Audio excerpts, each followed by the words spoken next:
అసలు మారు మనసు అనే మాటకు సరైన తెలుగు పదం ఏంటో చెప్పనా? పశ్చాత్తప్తులవటం. ఏంటి? పాపము విషయమై పశ్చాత్తాపడటం. పాపము విషయమై పశ్చాత్తాపడి తాను పాపినని గ్రహించి, ఎంతోమందికి అన్యాయం అక్రమం చేశానని గ్రహించి, తన జీవితంలో జరగకూడనివెన్నో జరిగినవని, భయంకరమైన పాపినని, తన భార్యకు భర్తకు మోసం చేసిందని, ఎన్నో విషయాల్లో ఏ విషయాల్లో నువ్వు తప్పిపోయావో ఆ పాపములన్నిటిని బట్టి నువ్వు పశ్చాత్తాపట్టు. అయ్యో ఎంతటి దౌర్భాగ్యున్నా, నేను ఎంతటి దౌర్భాగ్యున్నా, ఇలాంటి భయంకరమైన పాపినా నేను, ఎన్నో విషయాల్లో తప్పిపోయాను ప్రభువా.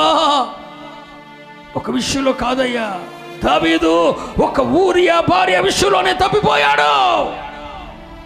ఒక్క ఊరియా భార్య విషయంలో తప్పిపోతేనే జీవితాంతం ఏడ్చాడు, జీవితాంతం పశ్చాత్తాపడ్డాడు, ప్రతి రాత్రి కన్నీరు విడిచాడు. మరి మనమైతే అనేక విషయాల్లో తప్పిపోయాం కదా, నువ్వెంత పశ్చాత్తాపడాలి? నీ పాప జీవితాన్ని గుర్తు చేసుకొని, దేవుని వాక్యానికి వ్యతిరేకమైన దౌర్భాగ్య జీవితం నీలో ఎంత జరిగిందో దానంతటిని గుర్తు చేసుకొని, దానంతటిని బట్టి దేవుని సన్నిధిలో పశ్చాత్తాపడి, ఇక ఈ పాపము జోలి నాకు వద్దు ప్రభువా అని చెప్పి పశ్చాత్తాపడి, పాపముతో నీకున్న సంబంధాన్ని పరిత్యజించి, పాపముతో నీకున్న సంబంధాన్ని తెంచుకొని దేవుని తట్టు తిరగటమే. చెప్పండి, ఇలాంటి ఒక మారు మనసు పొంది బాప్తిసం పొందితే